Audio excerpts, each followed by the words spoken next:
Welcome to All About. Today I will demonstrate the process I have every time that I choose a marker to underpaint.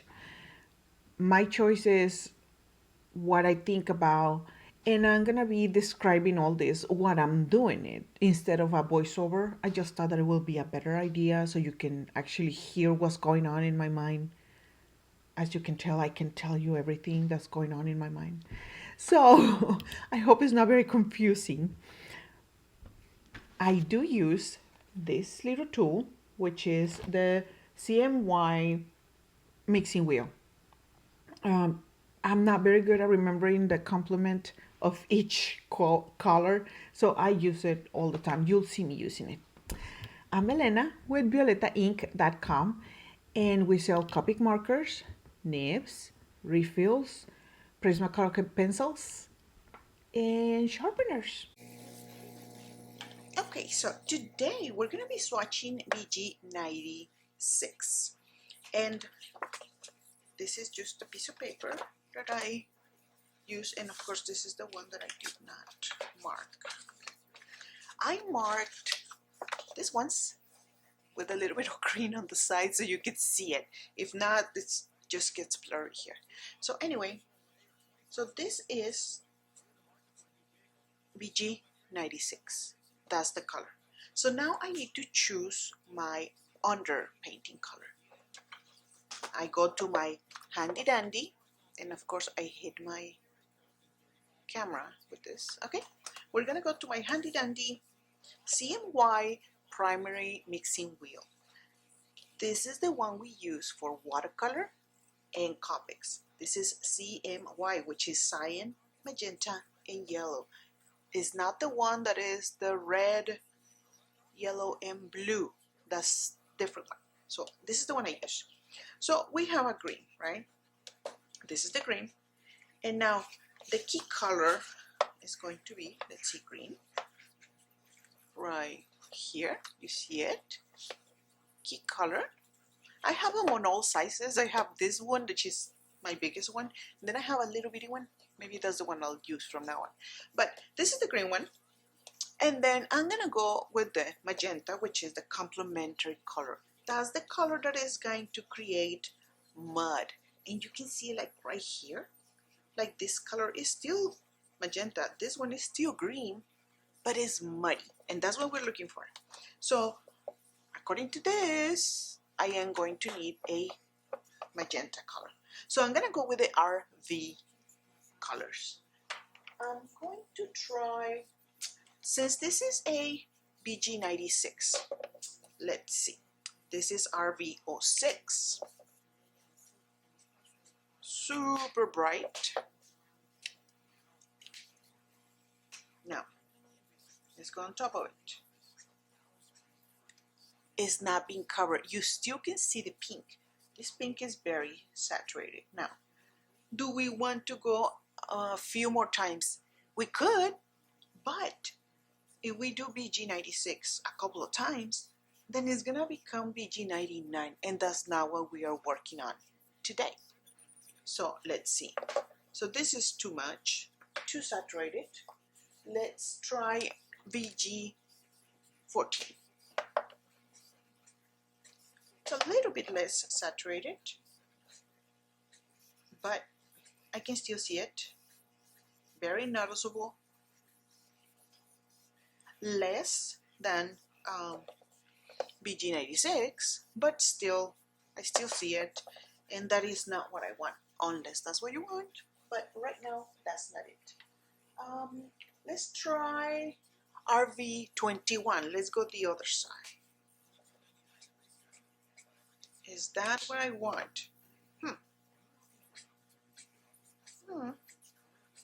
It is covering it, but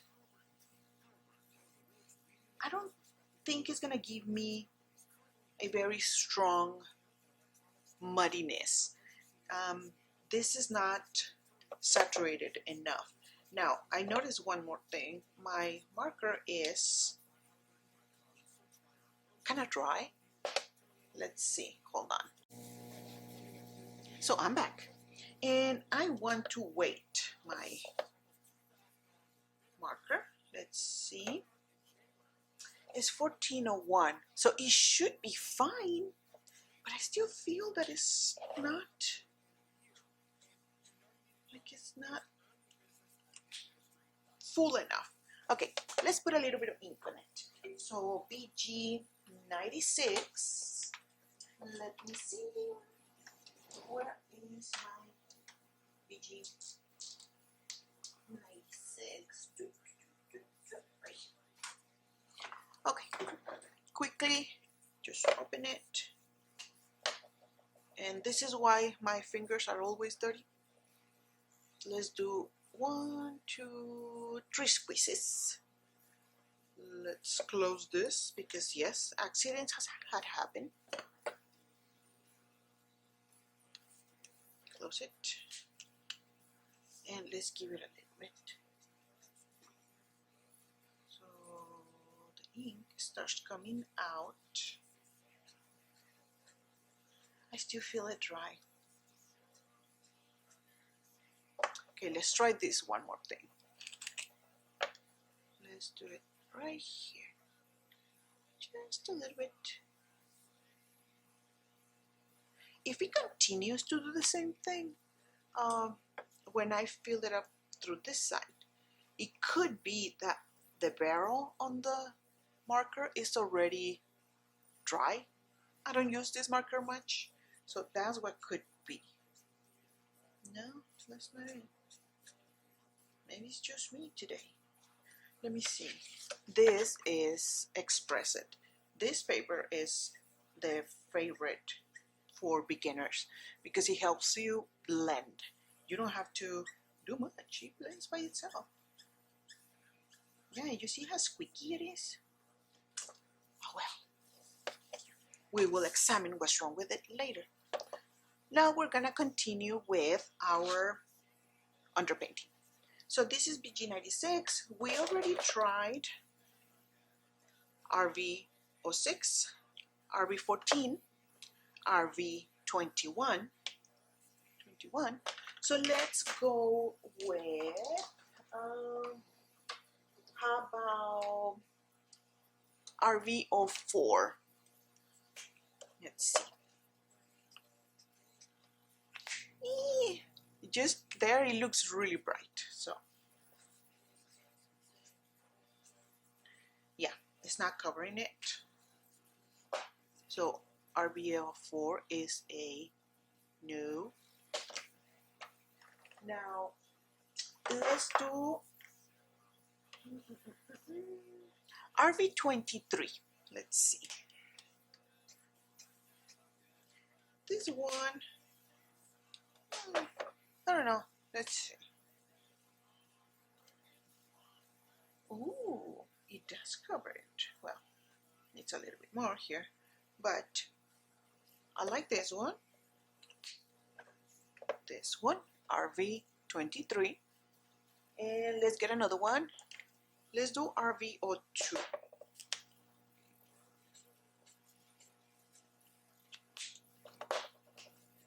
So this is RV02.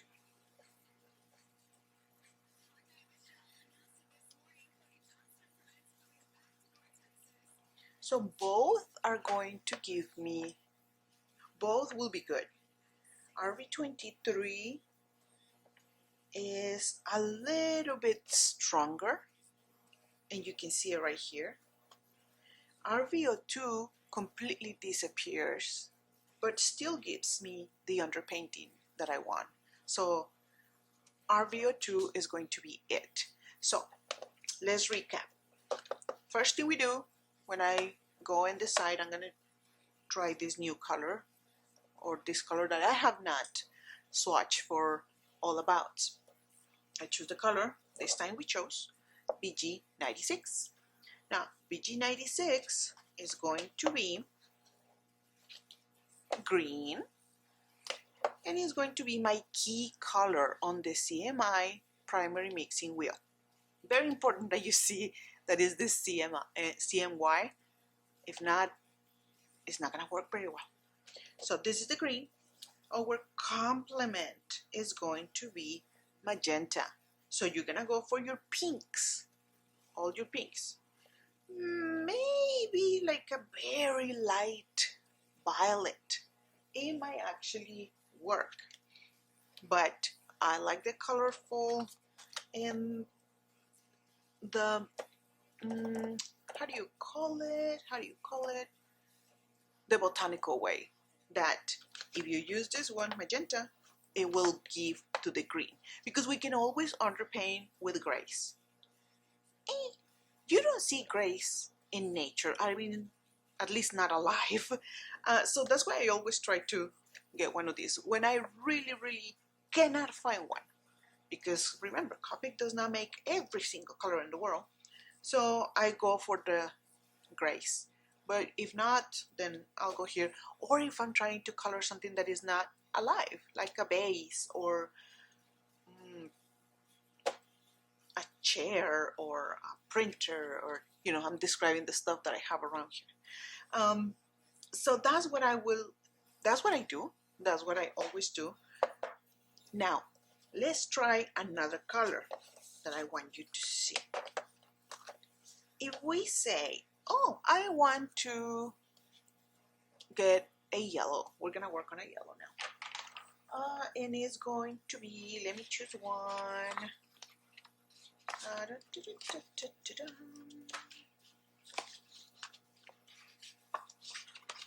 The reason why I have not chosen which one I'm gonna do and why is it that it looks like I'm unprepared.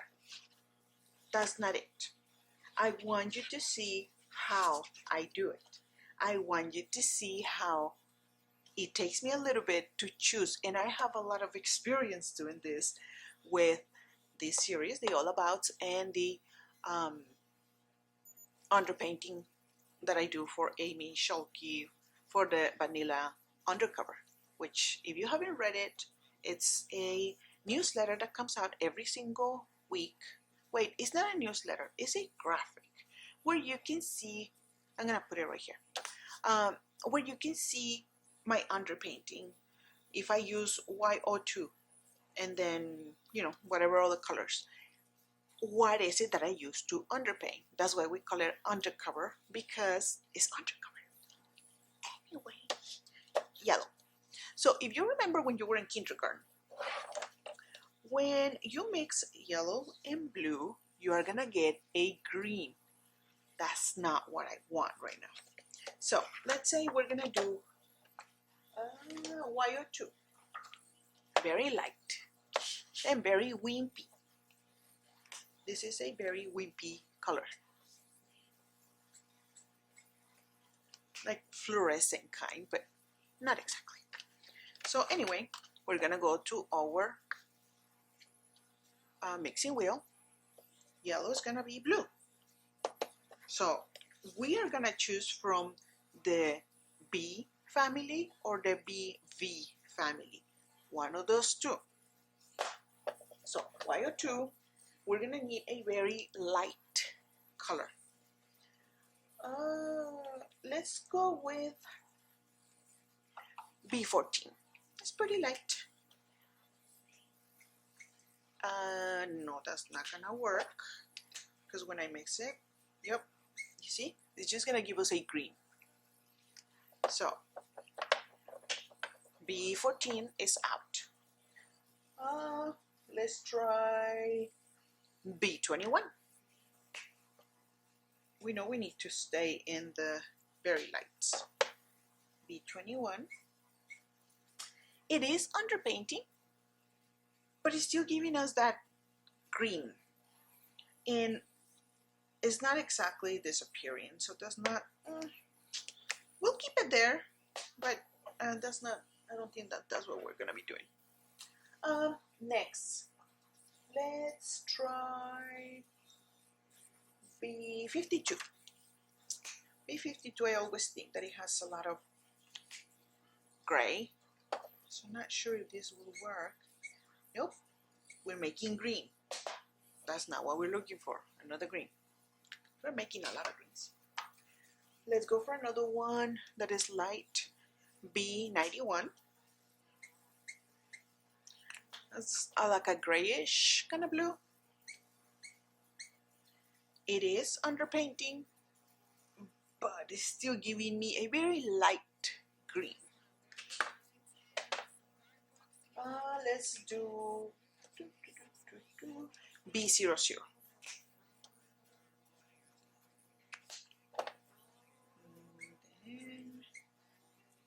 It underpaints, but I still get that green, and that is not what we're looking for. So we're gonna go lighter. Let's see B60, but B60 is more like a violet color. So B60 is underpainting. You see how it's not giving us another hue. It's just keeping it muddy.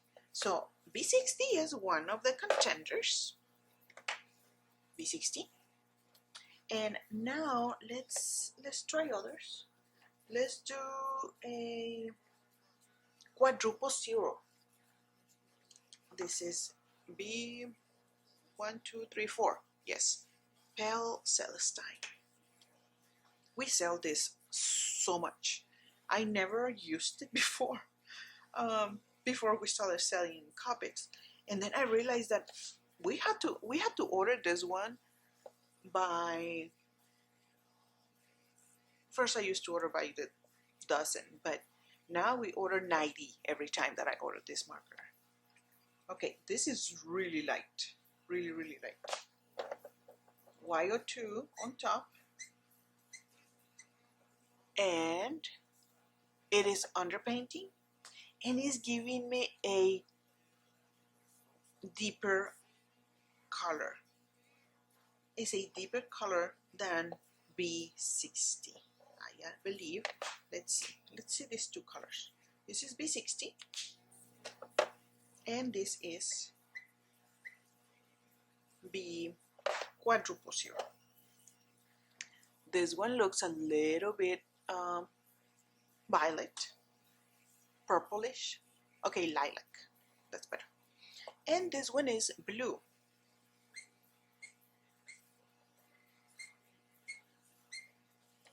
This is expressive paper. I like both on this. Now, B60, I feel that it's giving me a warmer yellow, and B quadruple zero is giving me a cooler yellow, which this is what I might need, because remember, I'm going to be mixing it with the natural family combination, which is going to be Y00 and Y000. Let's see. Y00.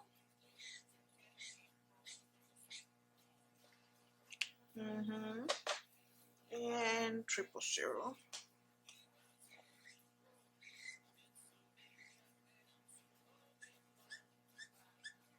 Very wimpy color.